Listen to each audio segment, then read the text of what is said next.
Negociar faz parte da nossa vida. E isso independe de você ser dono da empresa, executivo ou qualquer outra função.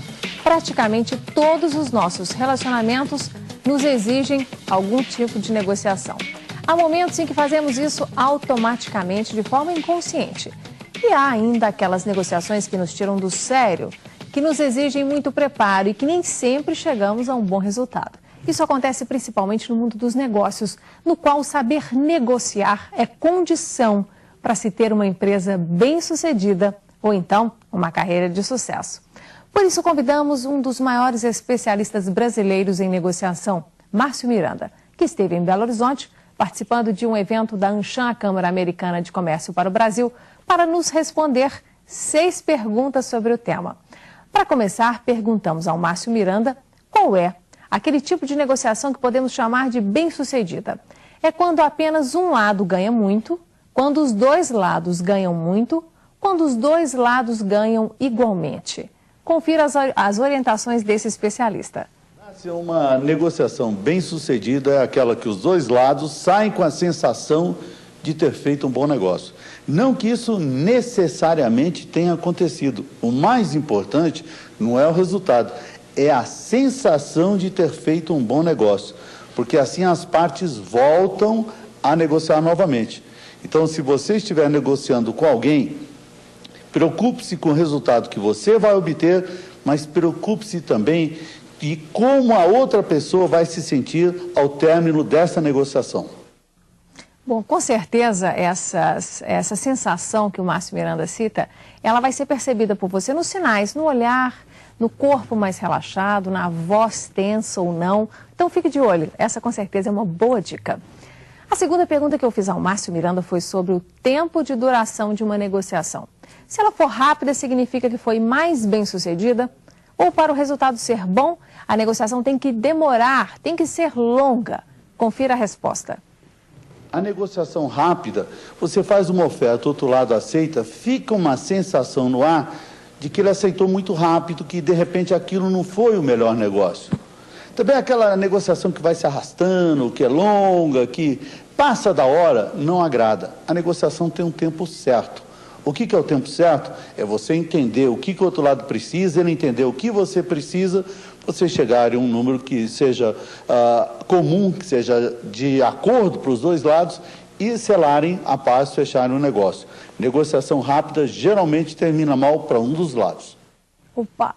Agora nós vamos ver o que o especialista em negociação diz sobre a preparação que devemos fazer antes de começarmos a negociar. Quais os cuidados mínimos que temos que tomar para não sermos surpreendidos durante o processo? Acompanhe comigo a resposta de um dos maiores especialistas brasileiros no assunto. Olha, a preparação é o passo fundamental para qualquer negociação. Você tem que ter principalmente informação sobre o outro lado. Numa negociação, a gente se preocupa muito com a nossa posição, com a nossa dificuldade, com a pressão que nós sofremos. Mas não se esqueça que se você estiver negociando, é porque o outro lado também precisa daquilo que você está oferecendo. Então, tenha informação sobre qual é o prazo que ele tem para fechar um negócio com você, quais alternativas que ele tem e por que ele escolheu negociar com você. Isso vai aumentar o seu poder, vai aumentar a qualidade da sua negociação. Quem não prepara bem, negocia mal.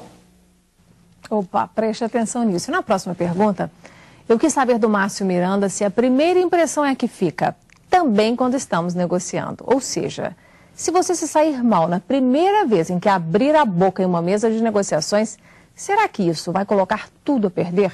Ou será que dá para recuperar um erro no começo de uma negociação e ainda sair vitorioso? Inácia, essa é uma pergunta interessante sobre a aparência, a primeira impressão. A primeira impressão é sempre algo importante.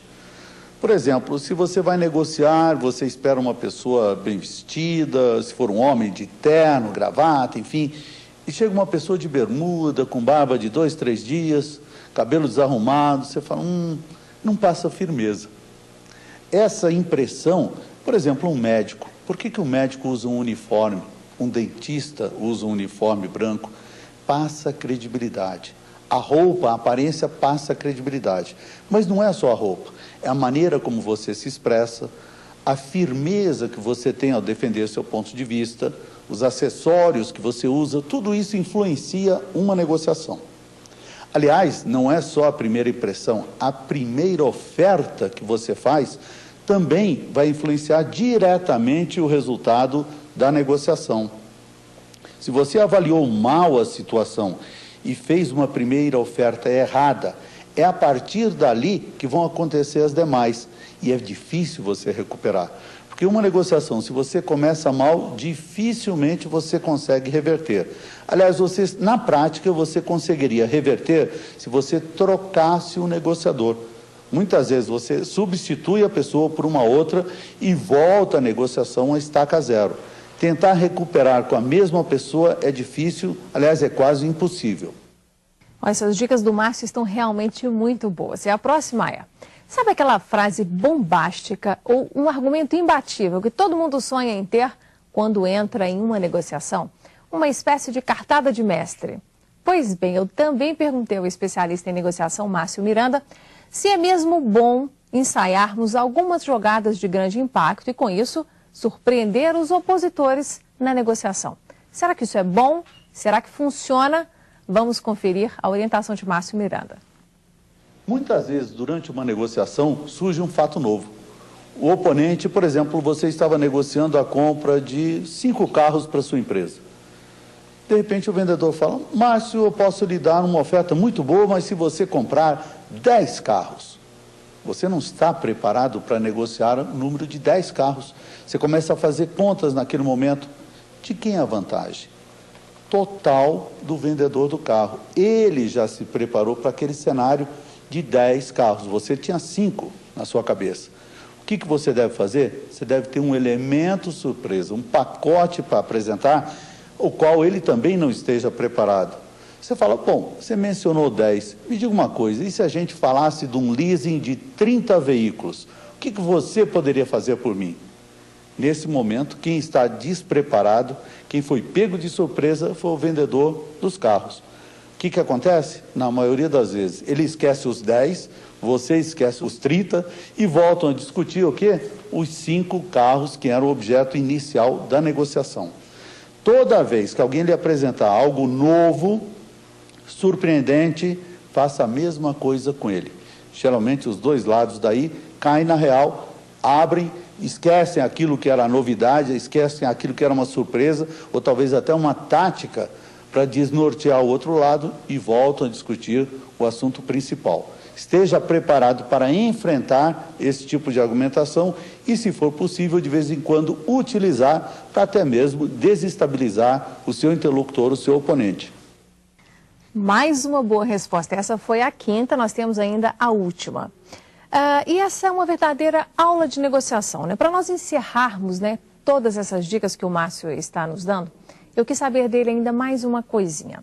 Se a negociação não sai conforme eu planejei, se eu aí me confundo, meto os pés pelas mãos, digo que não devo, perco o que eu podia ganhar, será que tem jeito de sair dessa negociação com a cabeça erguida e tendo a oportunidade de vir a ter uma nova negociação com os mesmos oponentes? Confira o que diz Márcio Miranda. Olha, o importante numa negociação é você deixar sempre a porta aberta, principalmente se você estiver negociando com um cliente ou com um fornecedor que lhe interesse a longo prazo, ou até mesmo num relacionamento familiar, onde você vai conviver com aquela pessoa. Eu sou da opinião que muitas vezes o que é necessário para se fechar uma negociação é uma saída honrosa, uma boa desculpa para que aquela pessoa possa mudar de opinião e aceitar a sua argumentação. Por isso, o bom negociador não é só aquele que sabe extrair tudo para si numa negociação. O bom negociador é aquele que consegue convencer o outro lado que os seus argumentos são bons e acha uma saída honrosa para que ele mude de opinião sem ter que se humilhar. Então, preserve o relacionamento. Você vai ter um desgaste menor e vai deixar o outro lado com a sensação de ter feito um negócio com uma pessoa interessante. Ok. Demos aí para você hoje 6 dicas muito importantes, né? Ditas pelo hoje considerado o maior especialista brasileiro em negociação, Márcio Miranda. Dicas bem práticas, foi esse o nosso pedido para ele, para que você, empresário, executivo, profissional de qualquer área dentro da empresa, possa começar a colocar essas dicas em prática amanhã mesmo.